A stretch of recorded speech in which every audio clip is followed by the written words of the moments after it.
la creación.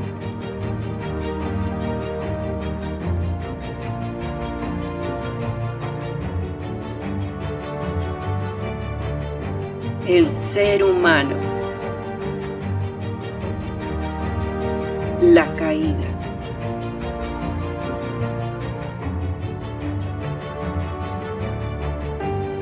Un plan de redención. Una familia. Una promesa. Una esperanza para toda la humanidad.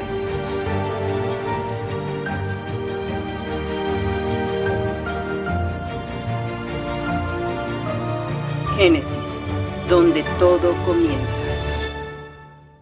Amén. Recuerdo cuando estaba chico,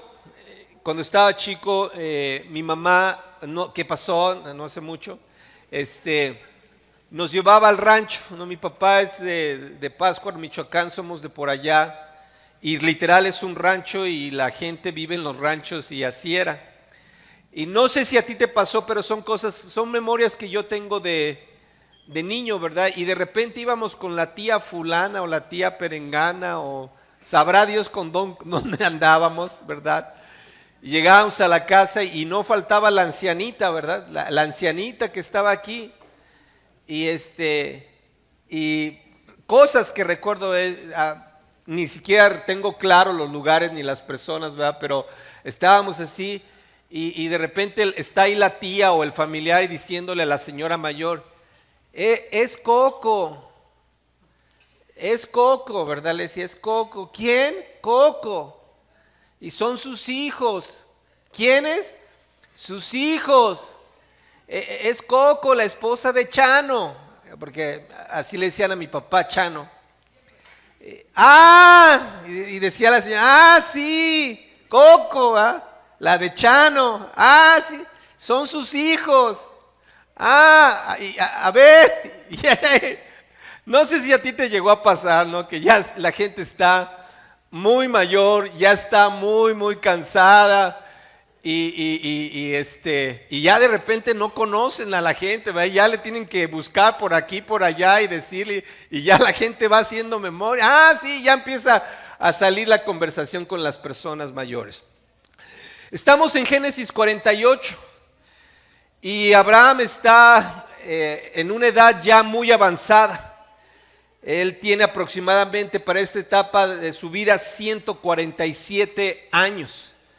Ya es un hombre muy mayor, ya es un hombre muy cansado. Ya hablamos acerca de esta frase de andar como judío errante, ha andado de aquí para allá.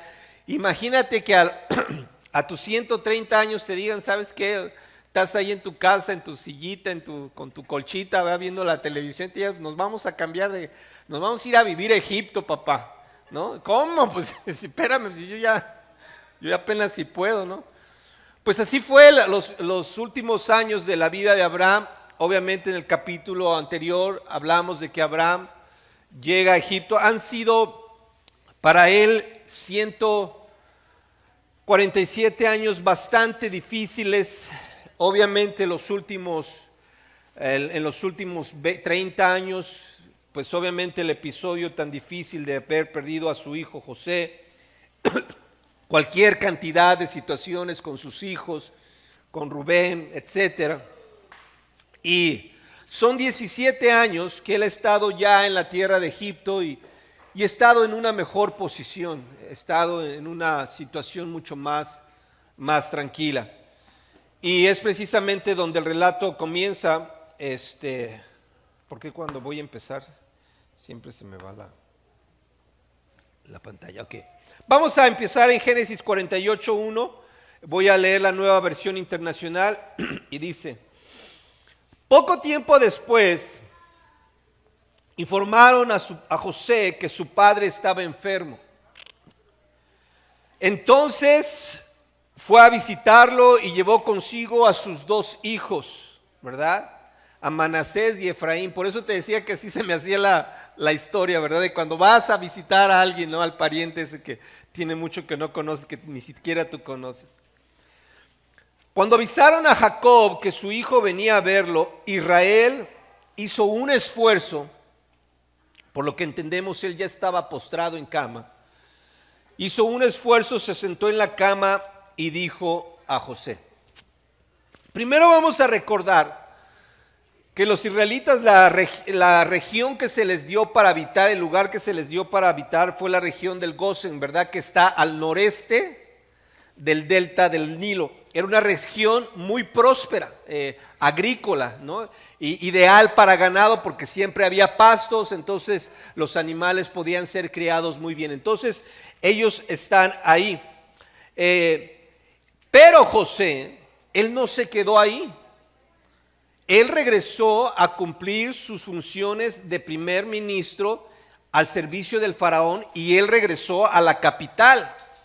Por eso se dice que le avisan a José que su padre ya está en edad muy avanzada y es que José viene a visitar a su padre. Obviamente ya hemos hablado varias veces que se cree que este faraón, un faraón increíble, hablamos de él la clase pasada, un gran hombre, el faraón, se cree que es Sesostris primero o Sesostris segundo. Memphis, yo me acuerdo esto en la primaria, no sé si te acuerdas tú, en las famosas hay dos ciudades muy famosas de Egipto, ¿te acuerdas de ellas? ¿A poco no se acuerdan? Así yo las estaba viendo en la Biblia, no en la Biblia, pero las estaba viendo. ¿No se acuerdan de las dos famosas? Y no es el Cairo, ¿no? Las dos que nos enseñan en la primaria y secundaria, había dos ciudades importantes, Memphis y Tebas, ¿te acuerdas? Memphis, no se acuerdan, no fueron la... Bueno, está bien, cada quien su vida. Ok.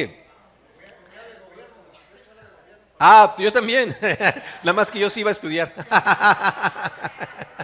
No es cierto, Marco, no es cierto. Ok, Memphis fue una ciudad fundada por el primer faraón Menés, por eso llevaba ese nombre, Memphis, y fue la capital de Egipto por mucho tiempo. Esto es interesante, me llamó mucho la atención este dato. Fue la ciudad más poblada de todo el mundo por más de 1000 años. Por más de 1000 años Memphis fue la ciudad más poblada de todo el mundo. Pero se cree que Tebas era la capital de Egipto durante el periodo de José, que fue la ciudad más importante a partir del 2000 antes de Cristo. Y un dato curioso es que José, desde que nació hasta que fue vendido como esclavo, estuvo bajo el cuidado de su padre por 17 años, ¿no? A los 17 años dice que sus hermanos fue cuando lo vendieron como esclavo como Egipto. Y lo que es curioso es que Jacob regresa y está al cuidado de José cuando tiene 130 años y va a fallecer cuando tiene 147 años. Es decir, Jacob estuvo al cuidado de José los mismos 17 años. ¿Se está metiendo algo? ¿O es por allá? Ok, está bien. Los mismos 17 años, ¿verdad? Algo interesante es que los hombres, esto también es muy interesante porque vamos a ir viendo esto durante la Biblia. Cuando nosotros leemos el libro de Génesis, los hombres antes del diluvio vivían cientos de años, ¿no? Lo ves, dices, incluso están las edades de alguno de ellos. Adán murió a los 930 años. Adán murió a los 930 años. ¿Saben quién es el hombre más longevo de la Biblia? Exactamente. ¿A los cuántos años murió Matusalén? Exactamente.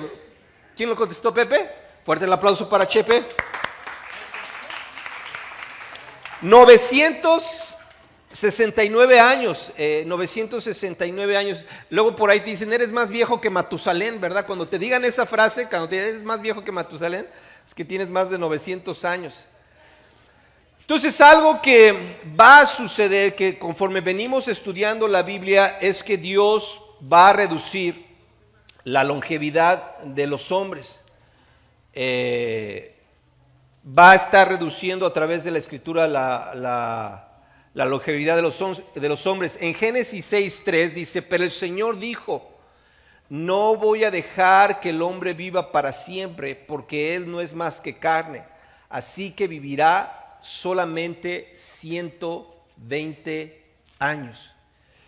Y vas viendo cómo se va reduciendo esto después del Génesis. Todavía los antecesores de Jacob mismo vivió 147 años, pero ya cuando vamos a llegar al tiempo del Éxodo, los hombres no van a pasar de más de 120 años. Es lo más que van a vivir los hombres.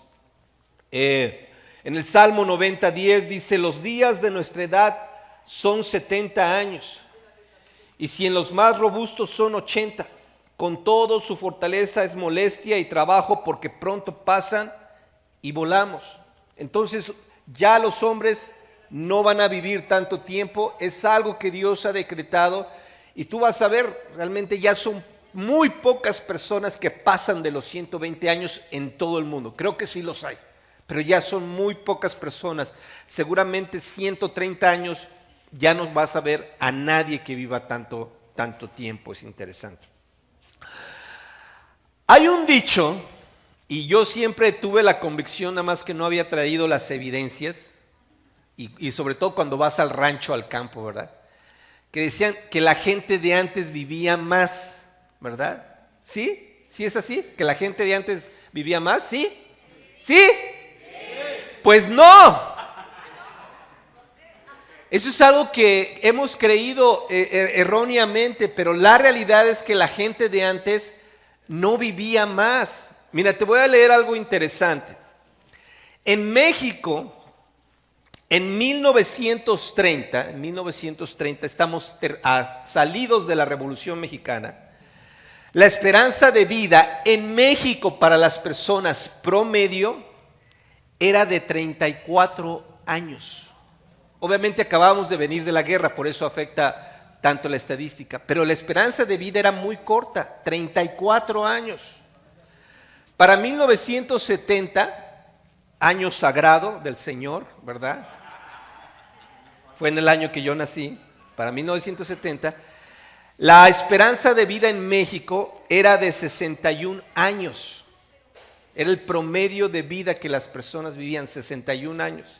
Entonces estamos hablando que aproximadamente en 40 años la esperanza de vida casi se dobló.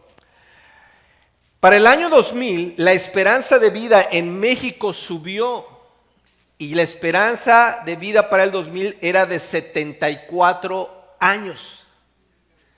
En el último censo, en el de 2022, porque no hubo censo en el 2020 porque estábamos en pandemia, no sé si te acuerdas, en el 2022, arrojó que la esperanza de vida en México es de 75 años.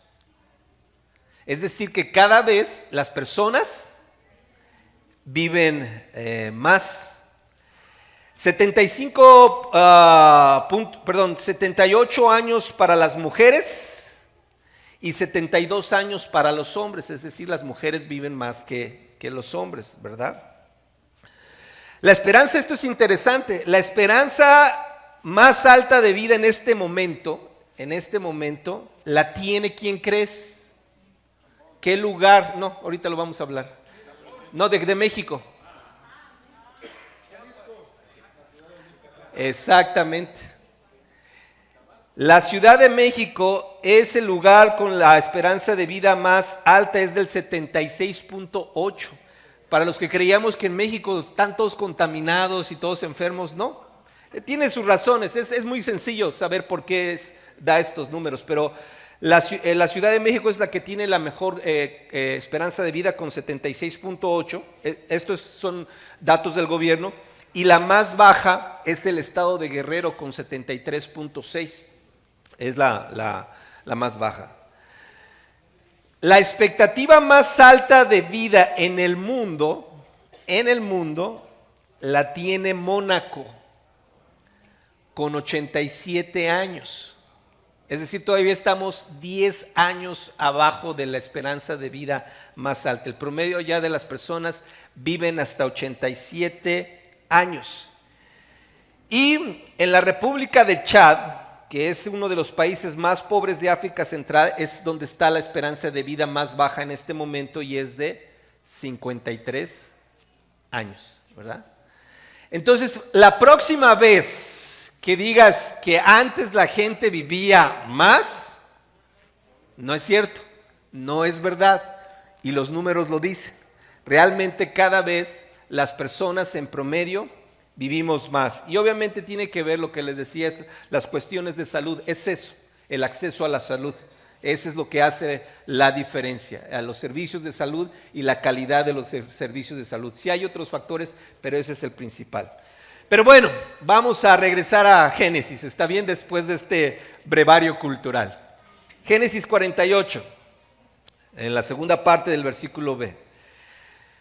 Dice Jacob, el Dios Todopoderoso se me apareció en luz en la tierra de Canaán y me bendijo, esto es muy importante, con esta promesa.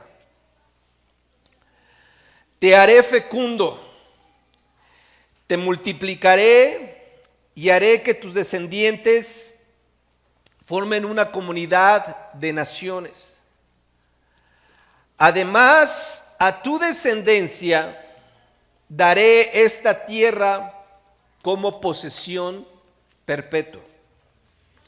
Esta promesa se la hizo Dios a Abraham, después se la hizo a Isaac, y en este momento Jacob está recordando las dos ocasiones en que Dios le hizo estas promesas a él, ¿no? Y algo que hemos aprendido, espero que de las muchas cosas que hemos aprendido en nuestro estudio de Génesis, es que las promesas de Dios van a ser nuestras anclas en tiempos difíciles. Jacob pasó por muchas situaciones, pero en sus días últimos, ¿qué era lo que él recordaba? Las promesas de Dios. Y él estaba viendo cómo cada una de esas promesas se iba cumpliendo. Les comentaba en algunas otras ocasiones, en una ocasión creo que les comenté, una vez fuimos a una conferencia, estábamos en San Antonio, volamos a San Antonio, nos bajamos y de camino de San Antonio, del aeropuerto al hotel donde iba a ser la conferencia, nos llevó un chofer, un taxista, y era un taxista palestino, ¿no? Entonces, pues sabes, vas llegando ahí de turista, todo animado, ¿verdad? Llegas a la conferencia, ¿no? Y ya le empiezo yo a platicar que veníamos a una conferencia y al principio no entendí, pero después el cuate se puso medio bravo, medio león, ¿verdad? Como decimos. Se puso medio molesto y es que decía, no, es que esa tierra de Israel es nuestra y los israelitas y se la tomaron y tú sabes todo el rollo que traen allá en Palestina, ¿me explico?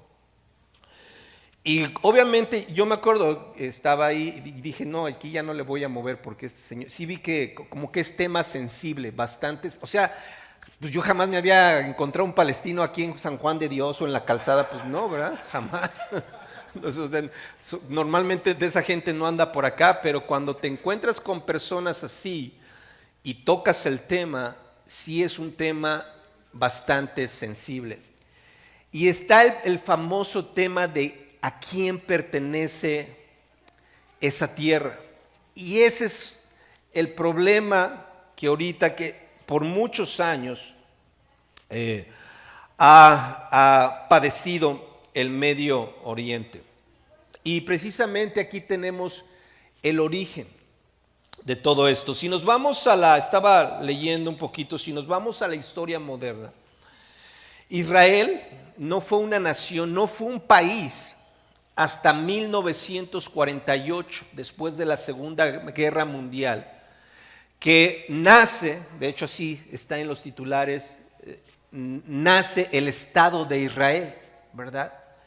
Y Israel es reconocido por las Naciones Unidas como un país y es cuando muchos judíos regresan, se les invita a regresar a su tierra y se regresan a Israel después de miles de años de no ser una nación o de estar siempre ocupados, ¿verdad? Antes de ser reconocido Israel como una nación, ese territorio sí, precisamente pertenecía a Palestina, era el territorio de Palestina, por eso es el conflicto armado en esa zona. Antes de ser parte de Palestina, fue parte del Imperio Turco. Los turcos ocuparon esa zona de Medio Oriente e Israel era de Medio Oriente. Después, antes de los turcos, estuvieron los otomanos, ¿verdad?, que ocuparon esa parte del país.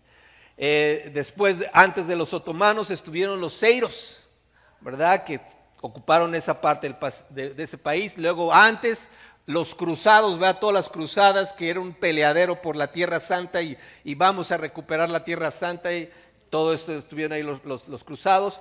Después o antes vinieron los romanos, después o antes vinieron los griegos, luego los judíos por un periodo de tiempo estuvieron ahí, fueron dueños de su propia tierra. Después los babilonios ocuparon esa tierra, después nuevamente los judíos, luego los asirios y al final los cananitas. Pero si vamos al origen, este es el momento en que Dios dice: este territorio pertenece a Israel. Es decir, desde antes de los palestinos, Dios había determinado esto. Por eso es que vas a escuchar esa frase, y recuerdo haber escuchado a un primo que quiero mucho, que me decía: es que la religión ha traído puros problemas y muchas guerras. Y esta es la razón. Esta es la razón. Porque los judíos reclaman que ellos recibieron esa tierra de heredad de Dios. Es una tierra que Dios le dio en promesa a Abraham, a Isaac y a Jacob. Por eso aquí dice la escritura, dice: además a tu descendencia daré esta tierra como su posesión, ¿qué? Perpetua. Este es el origen del conflicto, ¿no? Y los palestinos decimos: no, es que antes de que Israel fuera reconocido como Estado nos lo arrebataron porque nosotros éramos los que estábamos ahí, pero antes de los palestinos, estamos todo eso, ¿ok? Entonces, para que podamos entender un poquito este contexto y para que podamos apreciar el increíble país donde vivimos, también la bendición de vivir en un país tan increíble como México. Dice: ahora bien, los dos hijos que te nacieron aquí en Egipto, antes de que me uniera contigo, serán considerados míos. ¡Wow! Efraín y Manasés serán tantos míos como lo son Rubén y Simeón. Entonces llega José con sus hijos, y ahí el Jacob medio gandalla, dirían, ¿verdad? Por ahí, ¿no? Le dice: no son tus hijos. Dice: yo a ellos son mis nietos, pero los voy a reconocer como mis hijos. Imagínate qué honor. O sea, iban a tener la misma jerarquía, no de sus hijos, no de sus nietos. De hecho, fueron los únicos nietos de Jacob que fueron reconocidos para formar las 12 tribus de Israel. Dice: los hijos que tengas después de ellos serán tuyos. Dice: ya los que vengan después son tuyos, y a través de sus hermanos recibirán su herencia. Cuando yo regresaba de Padán, se me murió Raquel cerca de Efrata, en tierra de Canaán, y ahí sepulté junto al camino de Efrata, es decir, Belén. ¿Ok? Lo que te decía, Jacob considera a los dos hijos de José como si fueran sus hijos. Y esto es bien interesante porque aquí es donde te empiezan a dar los números, ¿verdad? ¿Ok? Entonces, cuando vemos en la Biblia, en la repartición de las tierras, dices: ok, si a los levitas no les tocó tierra, porque ellos se les entregó el sacerdocio, ¿cómo fue que al final se repartió la tierra entre las 12 tribus de Israel? Por la sencilla razón de que en el Antiguo Testamento nunca vas a ver que aparece la tribu de José. Nunca, no se menciona. No hay tribu de José en el Antiguo Testamento, ¿sí? Porque la tribu de José fue dividida entre sus hijos Efraín y Manasés, y sí vas a ver a Efraín y a Manasés, ¿sí?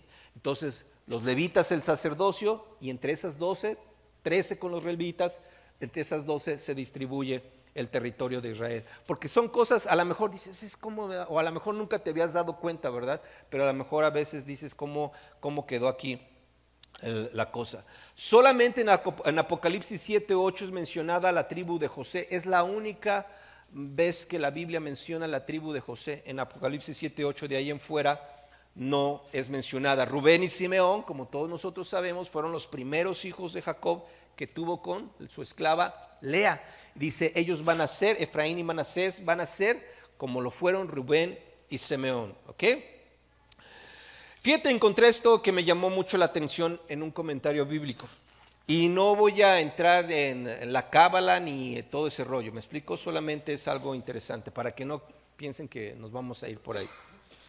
El número 12, esto lo dice el comentario en Enduring Word, dice, el número 12 a menudo se asocia con el gobierno o la administración ante los ojos de Dios.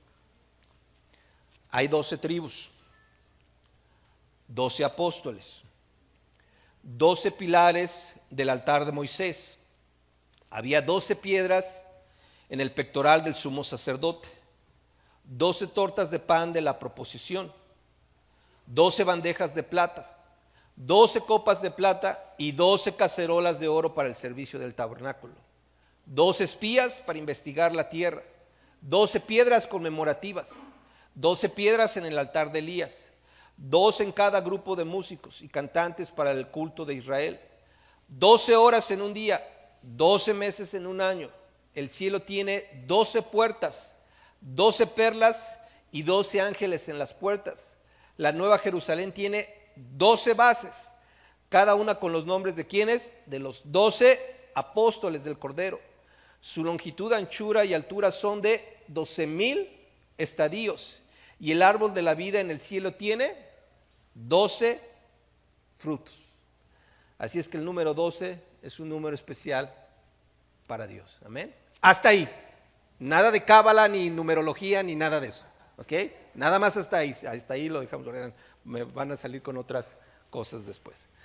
Génesis 48:8 dice: al ver a los hijos de José, Israel preguntó, ¿y estos chicos quiénes son? Pues ya se los acababan de presentar, ¿verdad? Pues ya, pobrecito, ya no le funcionaba bien ahí la memoria a Jacob. Dice, son los hijos que Dios me ha concedido aquí, respondió José su padre.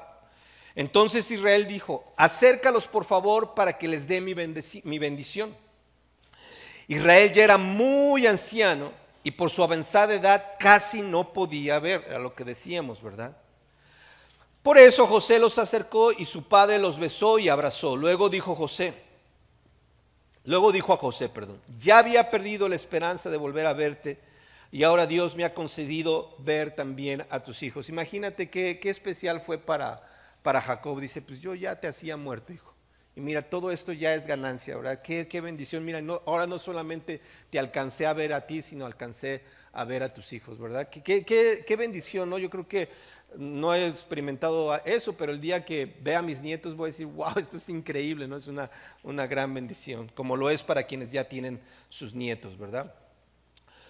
Dice en el 12, José los retiró de las rodillas de Israel y se postró rostro en tierra.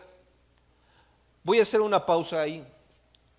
Cuando estudiamos la vida de Jacob, vimos que era un hombre tramposo, tranza, egoísta, todo el tiempo pensando, ay, ya me hicieron esto, ay, ahora me va a pasar, ahora por su culpa se trata de mí, etcétera, etcétera, etcétera. Y algo que es bien interesante es que a pesar de todas las necesidades de su padre, y siendo José primer ministro de la nación más poderosa, siempre tuvo un respeto a su papá. No importa cómo haya sido su papá, con todas las necesidades, José podía darse cuenta perfectamente de todas las necesidades, de todas las fallas que tenía su papá, de cómo fue un hombre falto de carácter, de todos los problemas que se crearon por no saber decir no. José podía decirlo, pero nunca se atrevió a faltarle el respeto a su papá. Y me hace pensar mucho, porque luego para nosotros, conforme vamos creciendo y vemos las necesidades de nuestros padres, es muy fácil perderles el respeto. Es muy fácil criticarlos, es muy fácil desacreditarlos, es muy fácil señalarlos. Pero me llamó la atención y lo platicamos el viernes en la charla, alguien mencionaba esto, compartía de esto y decía, dice la Biblia, el primer mandamiento que contiene una promesa es este: honra a tu padre y a tu madre, para que seas feliz y vivas una larga vida en la tierra. ¿Quieres vivir una vida larga en la tierra? Honra a tu padre y a tu madre. Y no dice, hónralos si son buenos padres, si te educaron, si te llevaron a la escuela, si te dieron todo lo necesario, si te trataron bien, si... No dice eso. Como hayan sido tus padres, nuestra responsabilidad como hijos es honrarlos. Sus necesidades serán juzgadas por Dios. Nosotros no somos nadie. Pero ¿sabes qué produce eso? Eso te va a dar un descanso increíble en tu alma, en tu corazón. Si tú en este momento andas cargando con cosas de tu papá, cosas que te hizo, cosas que te hicieron, cosas que pasaron, cosas que sucedieron, y traes eso guardado en tu corazón, lo que la Biblia te enseña es tu responsabilidad delante de Dios es honrarlos. La responsabilidad de Dios es juzgarlos y ellos rendirán cuenta delante de Dios. Pero tú deshazte de esa losa que puedas traer en la espalda pesando. Honra a tus padres y ¿qué dice? Vas a vivir una larga vida en la tierra. Amén. José lo retiró de las rodillas de Israel y se postró rostro en tierra. Luego tomó a sus dos hijos, a Efraín a la derecha y a Manasés con la izquierda, y se los presentó a su padre.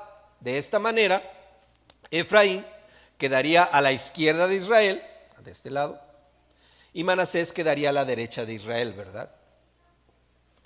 Manasés era el mayor y era la costumbre. Esto es bien interesante, me da mucha curiosidad de cómo la costumbre es más fuerte que el amor. Esa es una canción, ¿no?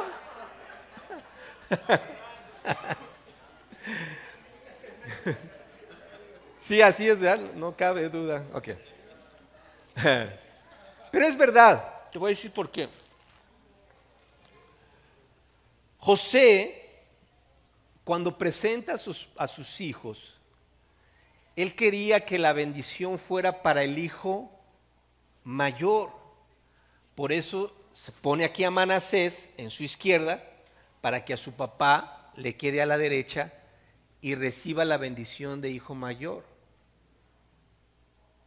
Pero algo que es curioso es que José recibió la bendición del hijo privilegiado, el trato del hijo privilegiado, el trato del primogénito, el trato del hijo mayor, y él no era el hijo mayor.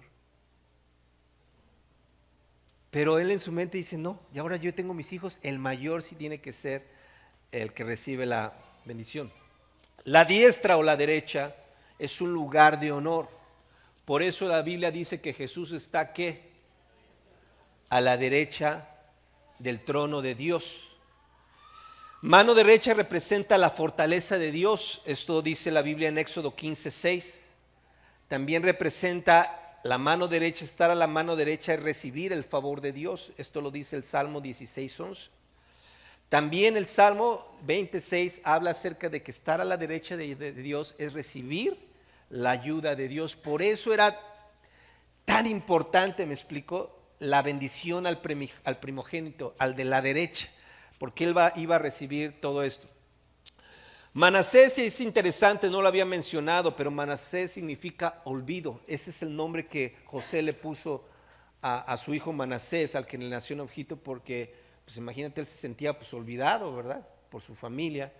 Y Efraín significa fructífero, entonces tienen mucho significado los nombres aquí en la vida de José. Génesis 48:14, seguimos leyendo, dice, pero Israel, al extender las manos, las entrecruzó y puso a su derecha sobre la cabeza de Efraín, aunque era el menor, y a su izquierda sobre la cabeza de Manasés, aunque era el mayor. Entonces José se los acerca así, ¿verdad? Aquí pone a Manasés para que le quede a la derecha y aquí a Efraín para que le quede a la izquierda. ¿Y sabes qué hace Israel de este lado? Así hace esto. Cruza las manos, ¿verdad?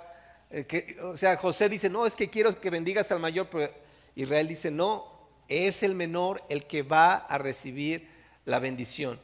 Y los bendijo con estas palabras, que el Dios en cuya presencia caminaron mis padres, Abraham e Isaac, el Dios que ha sido mi pastor desde el día en que nací hasta hoy, el ángel que me ha rescatado de todo mal, bendiga a estos jóvenes que por medio de ellos sea recordado mi nombre y el de mis padres, Abraham e Isaac, que crezcan y se multipliquen sobre la tierra, ¿verdad? Algo que vemos aquí en esta bendición es, Jacob ya se adueñó de Dios, ¿verdad? ¿Te acuerdas que en algunos pasajes que el Dios de mi padre, de mi abuelo Abraham, que el Dios de mi padre Isaac, pero como que era el Dios de ellos y a mí me había caído de rebote, ¿verdad? Pero ya en esta etapa de su vida, ya su fe está plena y ya se adueñó de Dios. Ahora el Dios de su abuelo, de su padre, es su Dios y él reconoce que ha sido Dios quien lo ha cuidado. Mira, ¿sabes algo que es interesante? Cuando uno empieza en esto de la vida cristiana, uno empieza así a veces como, pues sí Dios, ¿verdad? Y Dios, y Dios, y Dios. Pero conforme van pasando el tiempo y vas viendo la obra de Dios en tu vida, el cuidado, el amor de tu vida, cada vez más le vas dando la gloria a Dios. Vas a decir, Dios es quien me ha traído hasta aquí. Una señal de un cristiano maduro es que conforme pasan los años, da crédito de que todo lo que sucede en su vida es por la obra de Dios. Antes ni por aquí nos pasaba. Pero ahora que vas viendo dices, no, Dios ha sido bueno, Dios me ha cuidado, Dios me ha bendecido, estoy aquí por la obra de Dios. Amén.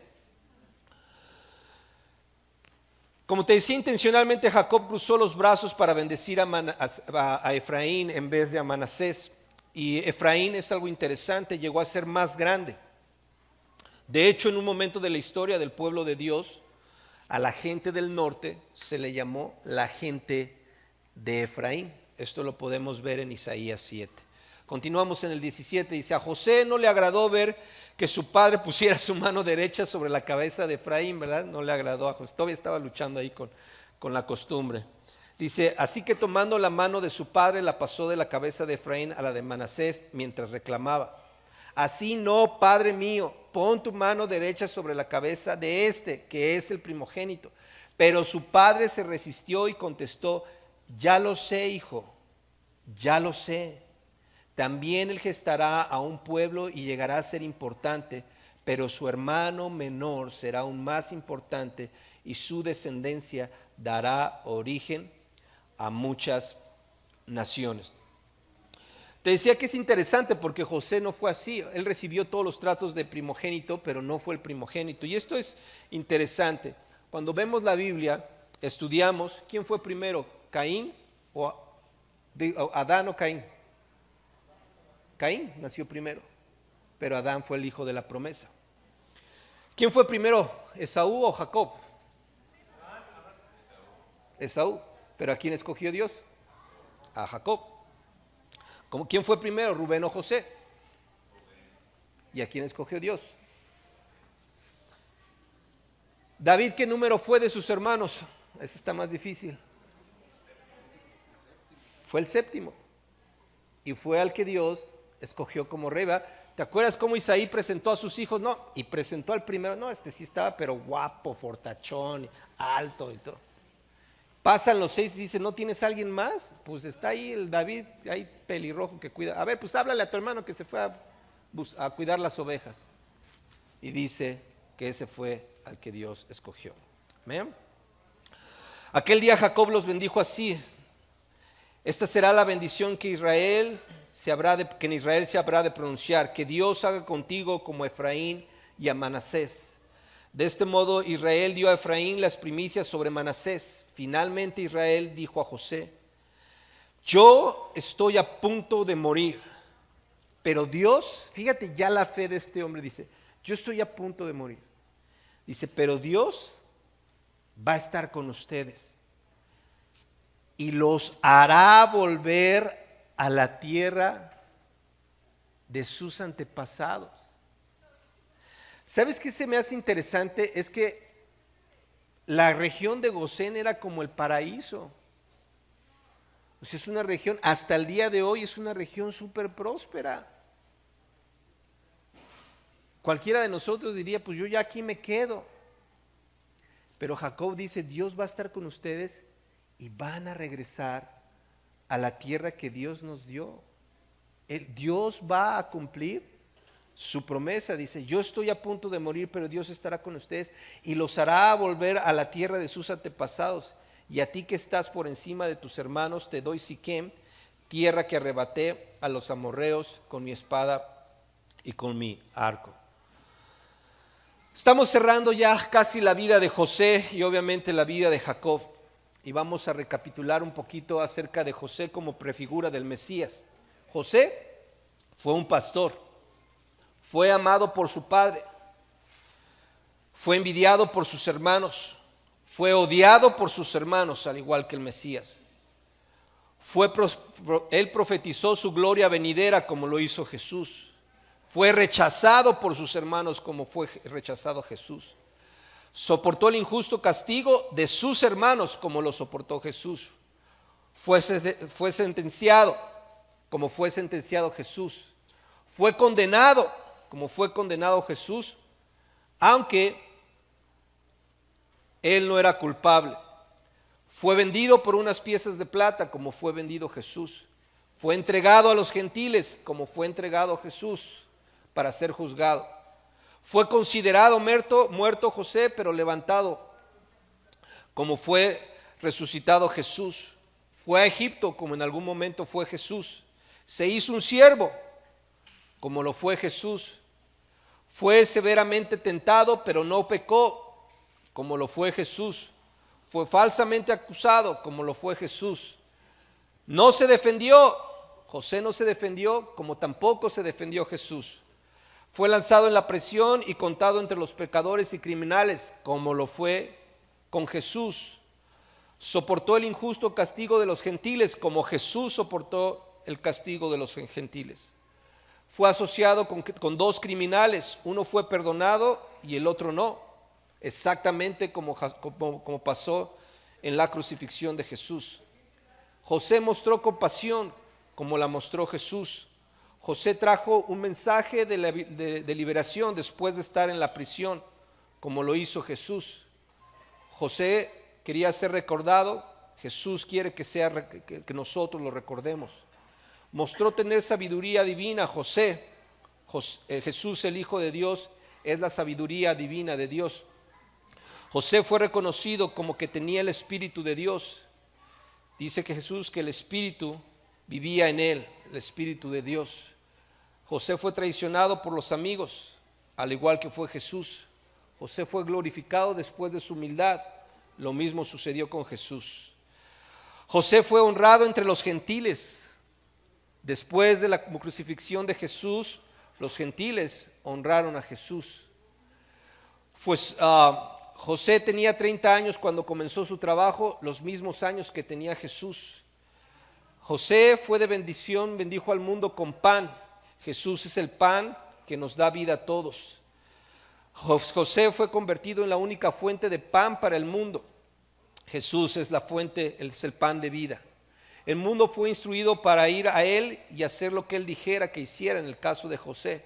Es exactamente lo mismo que sucede con Jesús. Le fue dado el nombre de Dios habla. El que vive, esto me lo dijo Sergio, el nombre que el faraón le puso a José significa Dios habla y el que vive.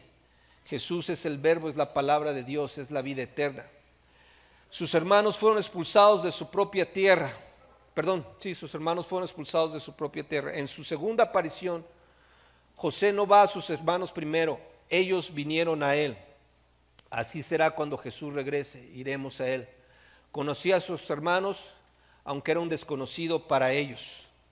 Bendijo a sus hermanos sin que ellos lo supieran, como Jesús nos ha bendecido a cada uno de nosotros. Quería que todos sus hermanos vinieran a él, como Jesús quiere que todo hombre y mujer sobre la faz de la tierra venga a él.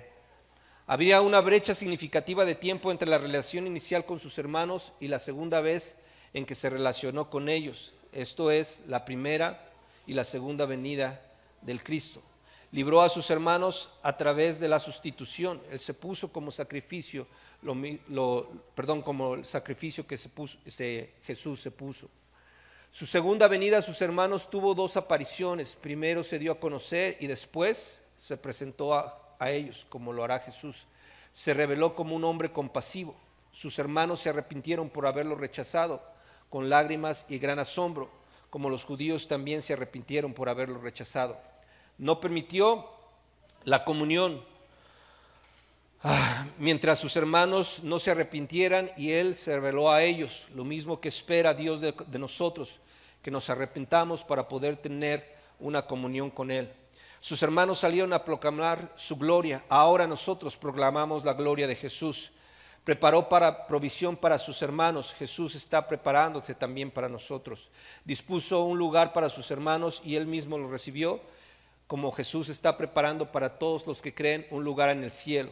Unió a los judíos y a los gentiles en la tierra, así como Jesús une a todos los hombres sobre la faz de la tierra. A Dios gloria. Buenas tardes. Gracias. La oración. Gracias.